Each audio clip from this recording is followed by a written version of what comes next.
What is going on, guys? Welcome to the David F. Haas podcast. Sorry, I'm getting a phone call here. So I forgot to turn my phone off. But anyways, sitting here in the studio all by myself. We're still in lockdown. Year and a couple of months lockdown. Still in the lockdown, and there's been a lot of good for me that's come out of the lockdown. It's created some opportunities for me. It's given me time to reflect. It's pointed out some loopholes in my life, or not loopholes, some weaknesses, I would say, in my life. One of them being is that my fitness is tied to going to the gym and my healthy eating habits. If I can't go to the gym, I let my fitness fall off, and then I let my eating habits fall off, which is kind of interesting to realize that there was this connection now. So I've recently been learning to overcome that and having overall fitness. I'm buying a home gym because I can't put up with these lockdowns anymore. So yeah, just kind of taking control and being aware of what these weaknesses are, so that I can expose them, break free from them, and so that they're no longer weaknesses of mine. So I think this is probably what a lot of people have been experiencing with regards to the lockdown. Is the lockdown? I said this from the beginning. COVID, whatever we want to call it. All it's done for most of us is highlighted what's really still going on underneath the surface. If you were stressed out before, COVID made you more stressed out. If you were financially strapped, COVID made you more financially strapped. If you had poor eating habits, your eating habits might have gotten worse. So it's just an indication of what we still need to look at. I've told this story, but there's a guy, I can never remember his name, but he was able to drive his car, which was a Volvo, for over 1 million miles, like 1.6 million kilometers. Because he was just always willing to look under the hood, always willing to say, hey, like, what's going on? What do I need to work on? What do I need to fix? What needs updating? And this is what we want to, this is the kind of thing that we want to be doing with our own lives at all times, is just constantly looking under the hood. And if we don't do that, when shit hits the fan, we're going to be forced to look under the hood. And that's, I think, what COVID has done for a lot of people, is forced them to look under the hood. Now you can either collapse to that, those weaknesses being exposed, and collapse into apathy and self-pity and self-doubt, or you can choose to rise up and say, oh, thank you, universe, God, whatever it is, for pointing that out to me. Let me dig deep and let me do the work to break free from this. So that's what I've been doing. And today's podcast, what I want to talk about is how a few books that I've been reading has really influenced my life recently. My coaching system, as you probably already know if you listen to this podcast, is about these three R's, which is realize, release, and realign. And basically, it is my belief, and from my own experience, that we first have to become aware of what it is that's holding us back. What has our ego created to protect us from feeling some sort of pain? Once we become aware of what that survival pattern is and what pain we are avoiding feeling, then we can go about the process of becoming free of it. And once we're free of that emotional pain, we can then become free of the survival pattern. And then the last step is realigning, which is realigning with our truer selves, realigning with who we want to become.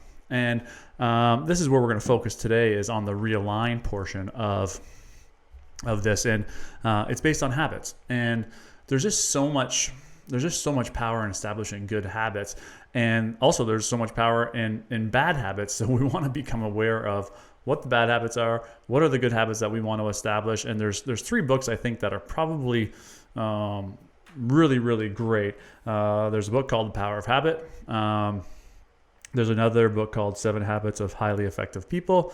But the one I would say is number 1 for me is Atomic Habits. This is by a guy, James Clear, who basically kind of like dedicated his life to kind of being his own little personal guinea pig, and was like, how can I establish habits? And the reason the book is called Atomic Habits is because basically he talks about micro habits. And this is aligned with my philosophy that success is simple. And I'm not talking just about financial success, any success, whatever it may be, health, relationships, wealth, whatever you're talking about. It's simple. It's a matter of doing small daily tasks consistently. And this is, I think, in this podcast, what I'm going to do is just going to take some takeaways of that book, do a little bit of expansion on each concept. And so, you can go, I would definitely highly suggest going out and read the book, but I think there's some real practical tools that I can put in here for you that you can take away right from this podcast and you can start implementing in your life like right now, which is always what I want to do. Is I wanted to give you something that you can just start tomorrow or start today. So micro habits, let's just expand on that. So essentially, what he suggests in the book, and this is what I think is just so brilliant, is that we don't want to so much focus on these gigantic changes. So like if you want to start exercising, this is what most people will do. They'll set a New Year's resolution. They'll be like, okay, I'm going to go to the gym, and they work out 2 hours a day. They're weighing their food, and it's just all too much. And then all of a sudden, when we hit a roadblock or something hits the fan, we have Thanksgiving dinner or whatever the heck it is, it all falls to shit, right? And so what James Clear is saying, he's like, when you're starting to try and establish a new habit, what you want to do is make it insanely simple. So I've been experimenting with this because I thought that was like really, really cool. And I've actually, before I even read this book or reread this book, I read it a long time ago, but it's just interesting how I probably wasn't ready to hear what I needed to hear the first time I read it. And I'm in such a different place now that I just took so much more away from it. So I've actually been experimenting with this, and a client of mine and I have established the habit of writing our books 5 minutes a day. And after 2 months, we both have almost finished books. And now these are short stories. They're not like gigantic novels or anything. But we basically made the pact that we have to write a minimum of 5 minutes a day. Now, what happens most of the time is we usually, because we've taken the time to open up our computers and type on our laptops, we usually end up writing more than 5 minutes. And we report to each other every single day. Right? We say, hey, I wrote 5 minutes today. Hey, I wrote 10 minutes. Hey, I edited for 15 minutes, whatever it may be. But we've established the habit using this idea of atomic habits or micro habits, basically saying, hey, all you got to do is 5 minutes, and all of us can do anything for 5 minutes. Now, this is aligned with a rule that I've created that I probably pulled from collective consciousness, which is called the 5-minute rule, meaning you can literally do anything for 5 minutes. There's no excuses to changing your life or to doing something for 5 minutes. So this is what James Clear really drives home here. It's like, it's not so much about what it is you're trying to accomplish. It's about establishing the habit of daily writing. It's about establishing the habit of daily exercise. So in the beginning, you can make it super, super small. So like I said, I've been experimenting with this on myself. And so one of the things that I really wanted to improve was like my bench press or my push-ups or the definition of my chest or just being in better shape. And so I said, I'm going to do 5 push-ups every single day, which seems so insignificant and like nothing. But the rule is I have to do 5 every single day. I can only do 5. If I want to do more, I can do more. So what I have been finding, and just by standing back and observing this, is that there's pretty much been not a single day that I only did 5 push-ups. Now, I can only do 5 push-ups if I want, but usually I'm doing more. And then the 5 push-ups are becoming so insanely easy that it's like, well, once I'm down there doing 5, I might as well do 20. And then there's been days where I've done 45 push-ups, and there's been days I've done even more. And there's been a few days where I have pretty much done just 5 or 10. Okay, so the point of the idea is that I'm establishing the habit of daily exercise. Okay, and because of that, I kind of feel like a person who exercises. I'm becoming a person that is like can exercise anywhere, whereas before, like I said at the beginning of the podcast, was my exercise was committed to a gym. I needed to have like this brick and mortar building that I could go to and lift weights and do my thing. But when all that got turned off, I was like, oh my God, there's some holes in my plan here. So I needed to establish this routine of home exercise, I guess, for me. So I've been doing this 5 push-ups every day, and it's been like working so great. Like I started exercising. I'm starting to do my actual home workouts. I have a personal trainer that I'm not working with right now, obviously, but she gave me like, hey, this is what I want you to do at home. So I've been doing those home workouts. I've been riding my bike. It's all just been happening. And this is collectively something that's been happening to me on a grander scale recently, and it's something that a place where my mentor has been at for a long time, and I never really understood that state of consciousness that he was in. But basically, he was like, I believe that everything I need will always be provided to me, and I basically am here to fulfill the will of God. For him, it was the will of God, but the will of a higher power, the universe, love, whatever it is for you, collective consciousness, source power. If you get turned off by the word God, it's probably the wrong podcast for you. But it's just basically a belief in something higher than yourself. For me, I use the term God, but I like to use the term universe as well, because my belief of God is the energy that connects us all. It's an all-knowing, all-powerful, all-present power. So he has just surrendered his life over to this will of God. And I was like, I never understood how he was able to do that, because we believe that we all have our own agendas. And then once our agendas are fulfilled, then we'll do the work of the universe or God that the universe or God wants us to do. So I'm in this place though now where I believe wholeheartedly, fully, I believe in my every ounce of my being is that I will be taken care of by this power. And it's being proven to me over and over and over again. And the more I'm seeing it, and the more I'm experiencing, the more confidence I'm creating in this power and this connection.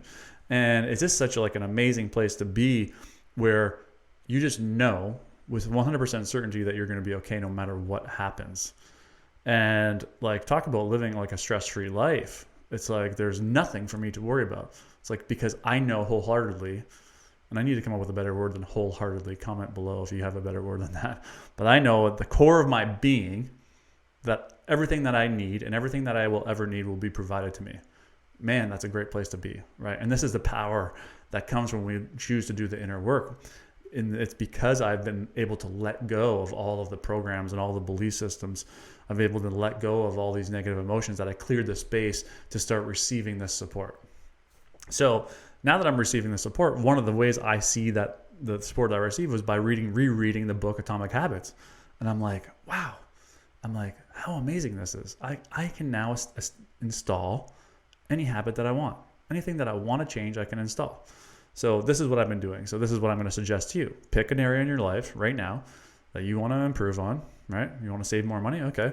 Save $1 a day. Put it into your savings account. Say whatever it may be. Make it automatic.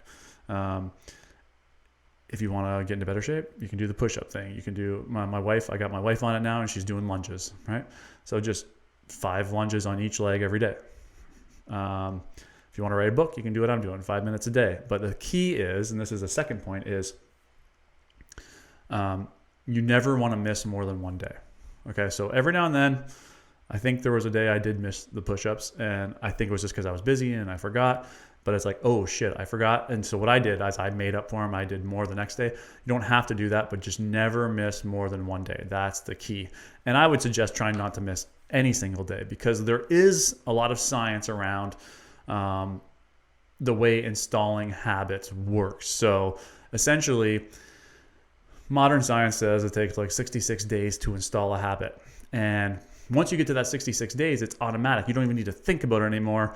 You're just going to drop down and do 5 push-ups in the morning. Okay? But there's a critical point where you have a choice to make of whether you're going to do it or not do it.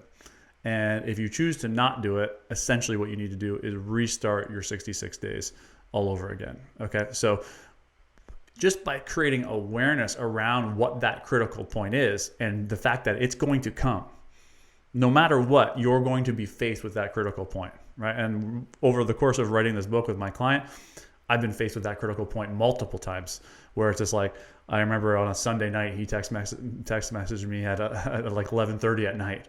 He's like, got my 8 minutes in. We got 8 minutes in, and I was like, oh shit, I forgot to write. And that was a critical point for me. I could choose right there in that moment to say, oh, I didn't do mine, or I could choose to get up, go to my computer and write. And I did it. I chose to do it.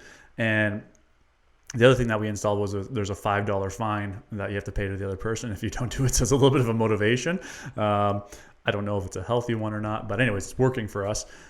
So just be aware of that critical point along this 66-day line, and once you get to that 66-day line, you're pretty much in automatic mode. Okay. So two things, takeaways, and just as a quick little recap is make your habits insanely easy, where you can there's no way you can say no. Okay. So another thing that you can do to help make your habits easy is if you want to go to the gym every day, don't make your habit going to the gym every day. Make your habit putting on your gym clothes every day or driving to the gym every day, right? So that's kind of a way you can kind of trick yourself. So basically, he tells a story in the book that he had this one client this one guy that wanted to install the habit of going to the gym. And he said, all I have to do is go to the gym for 2 minutes, right? So there was days when he actually went in there for 2 minutes. And that was his habit, right? But then eventually he started saying, well, I'm already here. I might as well spend some more time, right? So we just want to make it so easy. And you can trick yourself by saying, my habit is I got to put my gym clothes on in the morning, or I got to put my gym clothes on as soon as I get home from work, okay? And then once that habit is installed, then you can kind of use this technique he calls habit stacking, which is essentially where you start with one simple, easy habit. And once that's installed, then you can stack on top of that habit more habits. So for me, what I've done with habit stacking is I've stacked my habits onto things that I already do that are habitual. So one of the things that I do every single morning is brush my teeth. So that's after I brush my teeth, that's when I do my 5 push-ups. Okay. So it serves 2 purposes. One is the brushing my teeth reminds me it's time to do the push-ups, but 2 is it's the first thing in the morning and it wakes me up. So I'm getting my push-ups in and I'm woken up. Now, sometimes I only do the 5 push-ups, but I'm finding that I'm still doing more push-ups throughout the day, even though I already did my 5. Okay. So you can use those 2 techniques of habit stacking. You can use the technique of habit stacking and making your habits insanely small. And then the other thing that you want to do here is you want to decrease the amount of friction to installing a new habit. Okay. And when it comes to habits that we want to change, we want to increase the friction. So Netflix is a perfect example of how they decrease friction. So you're sitting there, you're watching an episode, and then all of a sudden the episode finishes and the little timer pops up and says the next episode will play in 5 seconds. It's like you don't need to do anything. You don't need to move from the couch. You don't need to change the remote. You don't need to do anything. And in fact, it's actually, if you want to get up and get a drink or something, you actually have to almost let it play or hit back or whatever. So it forces you it increases the friction to not just sitting there and watching, right? So we want to decrease the friction to more difficult, to habits that we want to install, I should say. And we want to increase the frictions to habits we want to eliminate. So one of the habits that I want to eliminate in my life is drinking pop, right? So one of the things that I've thought about injecting into my life, which I haven't yet, but I'm like, how could I increase the friction to drinking pop? So for me, where I drink pop is I go to convenience stores, and my wife and I have this joke about how I like to try and find a good convenience store, and I guess it's probably connected to childhood. I used to ride my bike into Essex. I lived in the county, and I'd ride my bike into town to go get a pop, which is like a 7-kilometer bike to go get a 500 milliliter Pepsi, which is kind of funny. But anyways, so for me, I'm connected to convenience stores. So I'm like, how could I increase the friction to going in a convenience store? I said, well, one thing I could do is I could just never have any money or credit cards or debit cards on me at any time, which I'm like, wow, that actually would work. And I haven't done it yet, but I think I might try it, if pop becomes an issue again for me, right? Right now I'm in a really good place, but if pop and sugar become an issue, that might be something I'll do to increase the friction so that I don't have that urge. Maybe, and most of the time it's funny, it's like when I have the urge is when I'm in my car, because I think I'm associating that with driving to the convenience store. So that's when I'm battling my mind going like, don't go, don't do it. And if I have the money in my pocket, then it's a lot easier. If I don't, I have to drive home now. I have to get my wallet. Maybe my wife's at home. She's like, where are you going? And so you can see how I would be increasing the friction. So we want to really decrease the friction on the things that we want to install and increase it on the things that we want to remove. So one way I decrease friction for my writing is every single night, as soon as I come home, I take my laptop out of my laptop bag, I plug it into the plug, I set it down at my desk, I open it up so that in the morning when I wake up, the first thing I do after I drink my water, do my push-ups and brush my teeth, all that stuff, is I sit down and I start writing immediately. There's no friction. All I have to do is turn the computer. I don't even have to turn the computer on. I just have to wave my finger over the mouse pad, right? So these are some really practical tips that you can literally start installing today. So I really wanted to kind of like drive this home because this book is just so powerful. It's a quick read too. I listened to it on Audible. It's only about 5 hours of listening time.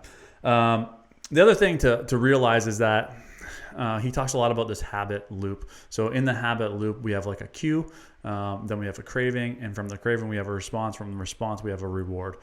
So let me try and give you a practical example of that. So let's say you get hungry. The cue would be your stomach growls. The craving is I need to eat food, right?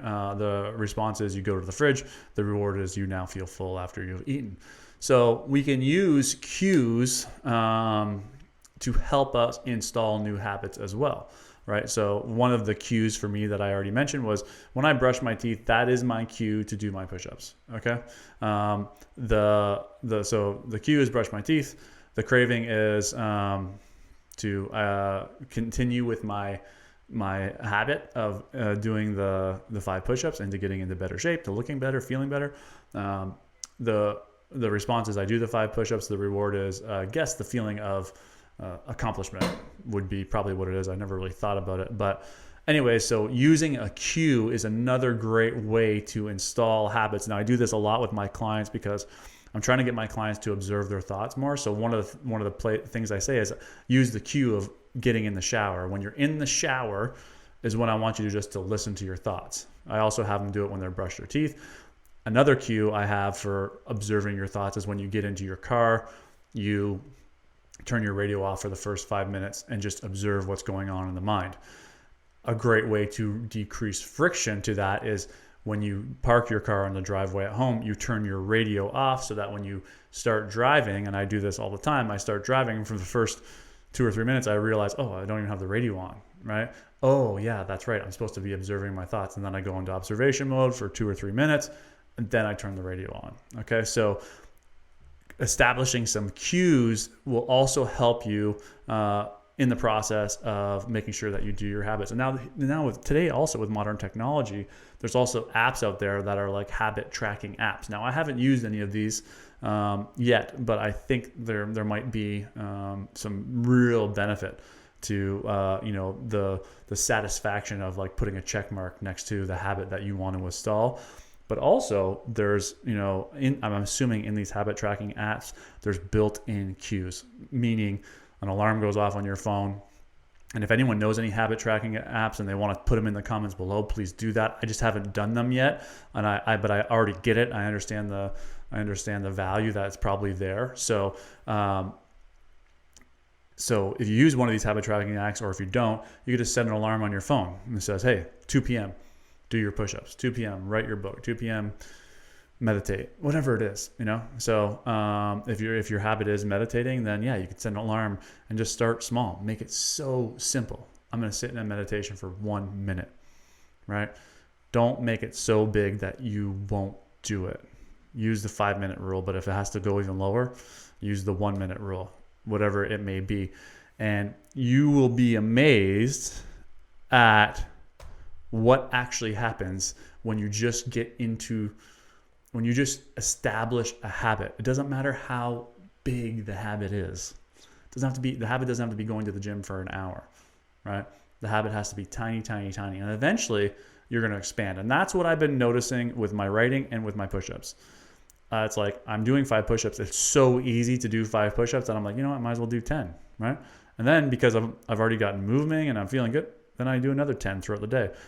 Same thing's happening with my writing. There are days where I only write 5 minutes, but there are days where I'm writing like 20 minutes, right? And It's becoming easier. I'm becoming a writer. I'm becoming a person that exercises every day. And this sense of becoming is how we get a habit installed, and then it becomes automatic in our life. And if we can do that, we begin to realign with who we truly are, who is someone that is maximizing our potential. When we maximize our potential, that is when we are feeling the most fulfilled in our lives, right? It's like when we're productive, we feel good. Like, have you ever had like a junk drawer in your house and you clean it out and you get it all organized? Like that feels really good. It's because you're productive. Last Sunday, Mother's Day, I was just like doing a bunch of stuff for my wife around the house. I did all the laundry.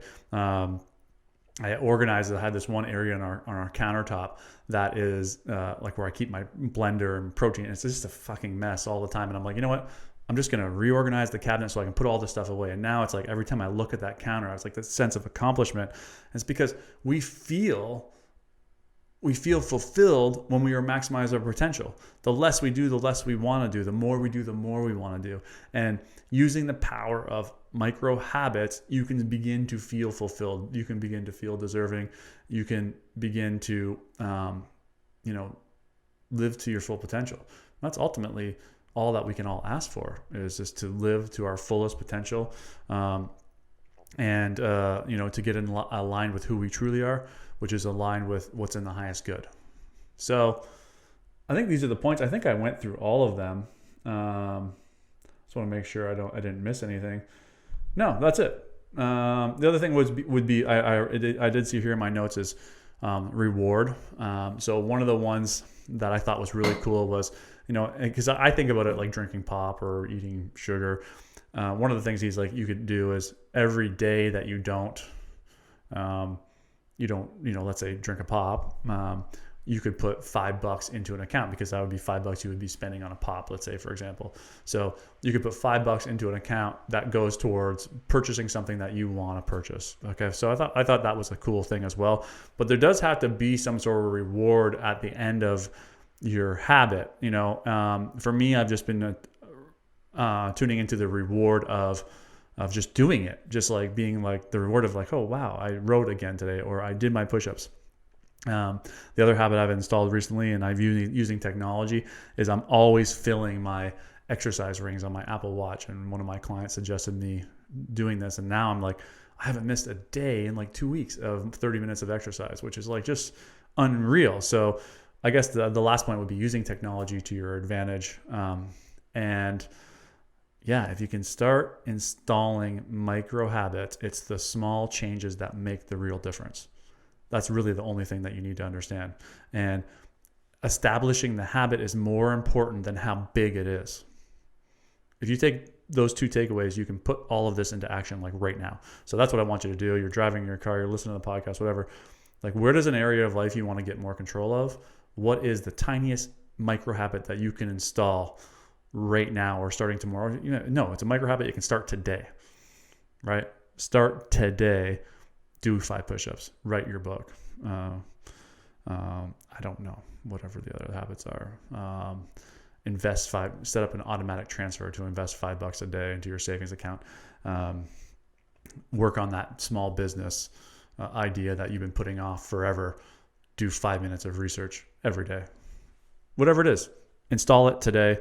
Comment below what it is that you want to install, and by sharing what it is that you want to do, you'll help inspire what other people want to do, to spark that interest in them. And that's basically it. So I hope this podcast was beneficial. I hope you start installing these micro habits. Remember, success is so simple. It is so freaking simple. We just have to do small, daily, consistent tasks, and we'll be successful in whatever it is that we want to be successful in. Thanks for taking all the time to listen. Don't forget, if you haven't already, click that subscribe button, hit the notification bell, because I release all kinds of valuable content all the time and you don't want to miss it. You can check out all of my stuff at www.davidhaas.ca. You can also join my Facebook group on that website, where I'm releasing all kinds of information and doing live events for 100% free. So thanks for taking time to listen, and we'll see you again next Wednesday.